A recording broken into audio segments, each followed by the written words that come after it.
Hi, I'm Musha, and I don't live in Ghana full-time yet, but Ghana has a huge part of my heart, my heritage, and my family's future. So we're building in Ghana so that one day we can spend a lot more time there. My husband and I have completed our first home in Prom, Ghana, and I'm here to share the lessons that we've learned. So really, I've just narrowed it down to like 6 main takeaways that I think are helpful. So if you're interested, stay with me and we'll jump right into it.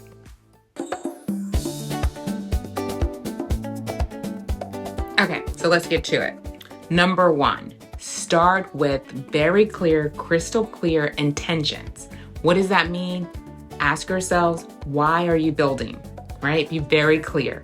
Is this intended for investment property strictly? Or are you looking to do short-term rentals? Or do you want a place that you can come and visit from time to time when you're going back and forth to Ghana? Or is it being your long-term home in the future?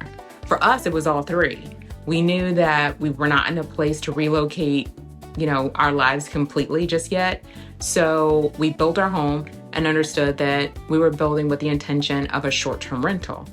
So our home was completed, honestly, like 18 months before, longer than that, maybe 2 years before we actually saw it in person. So I'll talk about that too, right? The importance of making sure that you have great communication. And I'll go into that in just a moment. But yes, our home was completed and functional, and it was renting on Airbnb for 18 months. We had 18 months of consistent clientele before we even saw our home in person. So we did, that was our intention from the beginning. So we had that in mind. So I'll go into that, right? Because it plays into everything else, the materials, your finishes. When you're building with short-term rental, clients in mind, you're going to build a little bit different than you would the home that you're building for yourself to live in, right? But you can build with that in mind, like knowing that, okay, in X amount of years, I want to live here with my family. So we might do the layout of the kitchen exactly how we want, but we're not going to put like high-end appliances in just yet, or put in the highest quality of countertops just yet, because it's going to get a lot of wear and tear. And, while it's being used as a short-term rental, if that's what you're doing. So it really helps to be clear on why you're renting, why you're building, and make sure that your build matches your goals. Okay, so that's number 1.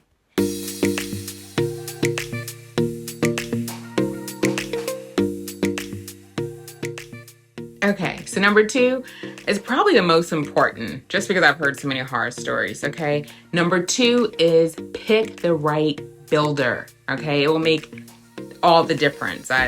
You all probably heard the stories. There's probably more stories about things going wrong than there's stories about things going right, which was like one of the main reasons that I wanted to create a channel and share our story, because I don't want people to be discouraged from pursuing their dreams because other people have had bad experiences. So how do we get in front of that? I believe through preparation and knowing what questions to ask and what things to look for, and just trying to be the best consumer, as possible, and taking all the lessons learned from those who've gone before us. So yes, find the right builder. I have information about the builder that we used, but it no means am I, trying to narrow it down or selling anything. I'm just sharing our experience. We had a positive experience. I would say, if anyone's interested, I might do a whole separate video and I'll tell you about all the qualities of our builder. And so when you start shopping for builders, you're looking for the same types of qualifications, right? And even some of it's just even, a personal fit, right? Your style of communication, your need for information. I'm naturally a person who asks a lot of questions, and I have a high need for information. So I needed someone to understand that I might be asking why a lot, and I want to know the backstory of why you're doing something, or why something may be taking a little bit longer. What are the steps to go into it? Even though I'm not a builder, I wanted to learn about details about the process along the way. And I had a builder that was patient enough to give me that information. And also have people on their team to share different, background about different topics that I may have had curiosity about. So yes, find the right builder. And I'll go into that in a moment, right? Because that feeds into everything. Do you want videos monthly or weekly? I don't know what your appetite is, right? What types of details do you want to know? If you have a tight timeline, do you want to approve every single item, right? Like, especially if you're building like we were with short-term rental in mind. For us, certain things we just let go. I mean, really, because my husband was like saying yes to a lot of things that I probably would have slowed down and been like, I don't like that color tile. I don't want those cabinets, like that. But he had like a timeline in mind. He was trying to keep us on schedule, which was great because he was responding to the builder faster than I would have. And I would have needed time to do my Pinterest boards and probably do some other things before I made decisions. So that helped us.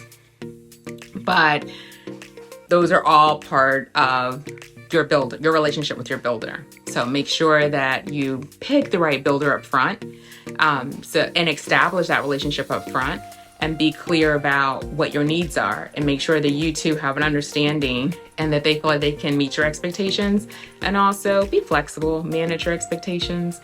It's very different than building a home. I am in the United States, so it's very different than building a home in the United States. And you're gonna require patience and flexibility. There's also the time difference to consider, access to certain materials, delivery. There's just things that you're gonna have to, keep in mind, and really learn what matters when you're building from thousands of miles away, right? You cannot sweat all the small stuff.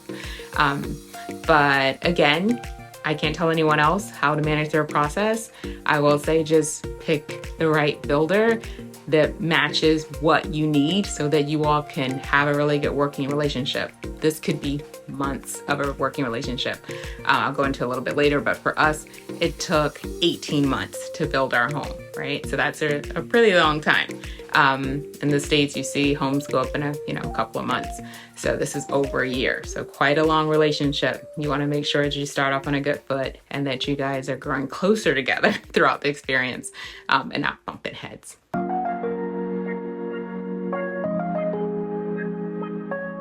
Okay, and number 3, expect longer timelines, okay? This is one of the areas that I was a little bit shocked, just because there was a learning curve, right? To understand that things move differently, and there was just delays that there was nothing anyone could do about it. For example, rainy season delayed us. There's just, there's a limited amount of building you can do in the rain. So that, impacted us.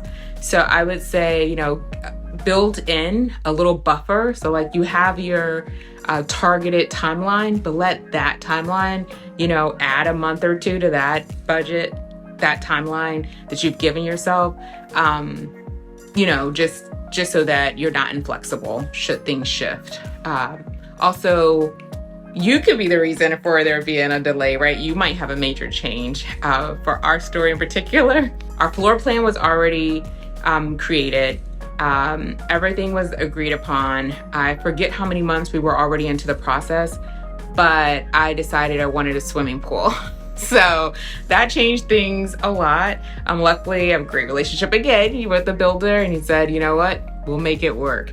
The backyard space that you had, we had laid out the home to kind of sit off of the front part of our plot, because the driveway and everything was in the front. So we were going to have a nice green space in the back.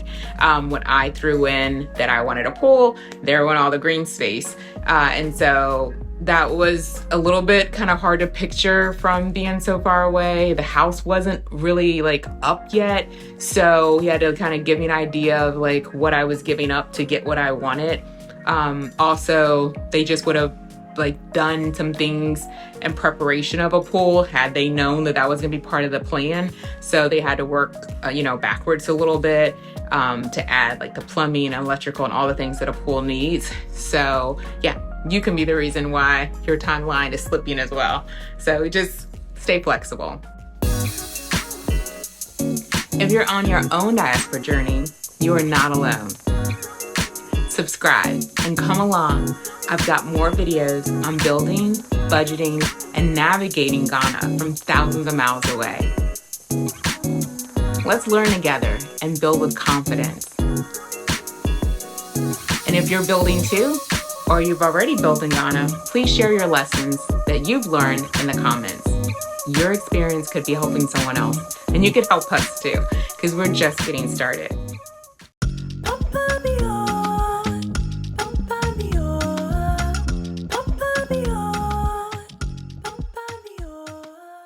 Number 4, build a flexible budget. Okay, I know that's tricky to say. Stay with me here. What I want to say is just like build in a buffer. You have a budget in mind, but add a little bit of buffer for like the unexpected, right?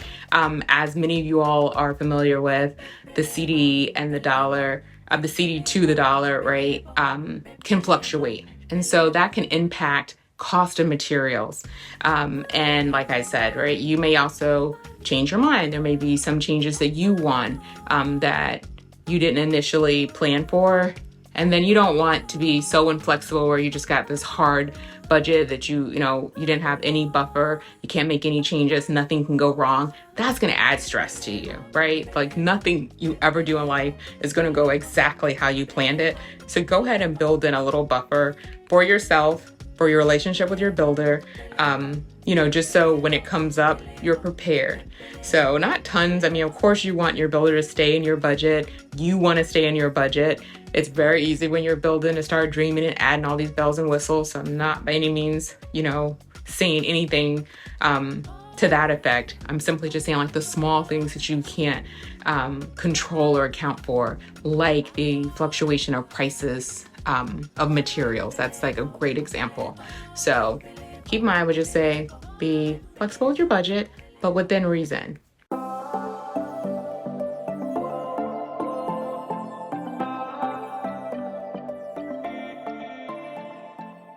Okay, next is 5. So we're almost there. Thanks for staying with me. So 5, communication. Communication is everything, especially when you're building from thousands of miles away. So guys, check in regularly, ask for videos, ask for progress photos, ask all the questions that you have early so you don't have surprises later, okay? So if there's gaps and you have any anxiety, make sure you have an open way to communicate so that you can send your questions. Like I said, keeping in mind like the time difference. There might be times when like you might just wake up in the night, your time, and you have a question about something that's going on with your project. Be able to communicate, whether that's through WhatsApp, an email, something to that effect, and know that you have like a agreed upon return or response time. You expect, let's say you set this up, right, with the builder, that you both agree that whenever you send a question or any type of communication, they will respond within 48 hours. Just make sure that you keep the lines of communication open. That's going to help you a lot. Also, just with feeling comfortable, knowing there's progress, like managing your anxiety and fears around what's going on with your money. Is your project advancing? You've heard lots of stories that are scary. So just make sure that you're asking all the questions that you need to feel comfortable, and that you have a very good relationship with your builder and whoever they put in contact to be their spokesperson, right? That person should be available. For us, we got to speak directly to, the head of the company that was managing our project. So my husband, myself, and the owner were all on a group text. So we could just throw in our questions. And it was really funny because we actually didn't start out that way. I was on my own thread. My husband was on our own thread. And he was like, no, I'm putting you guys together because I want to be able to answer questions one time.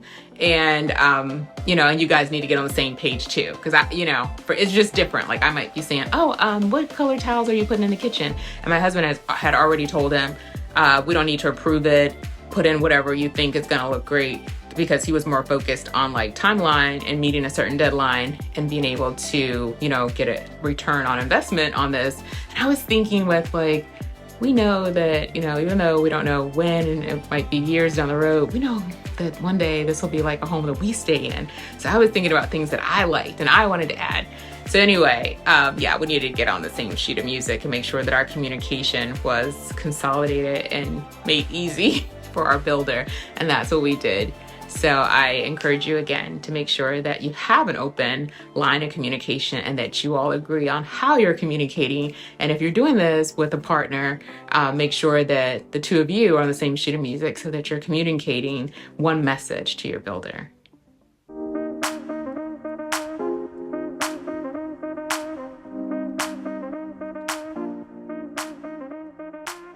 Guys, we made it. This is the last one for today. So 6, build with heart and function in mind. So yes, this is a very, for some of us, a very emotional project, right? To be building something back home. It feels good. But keep in mind practicality. Again, if you're building for a short-term investment, keep in mind that you might want surfaces that are easy to clean, right? You want very durable finishes. You want door handles that are very sturdy if you think you're going to have people coming in and out, right? But again, many of you are building with the intention of knowing, I'm building my home. When that home is finished, I'm moving into it. So keep that in mind, right? What do you like? Think about those finishes that are going to make your home feel like a home. For many of us, living abroad, there is a change, right? To how we live outside of Ghana and how we will be living inside of Ghana. So there's certain things that you might want to build with your comfort in mind that's part of another place that you've lived before that.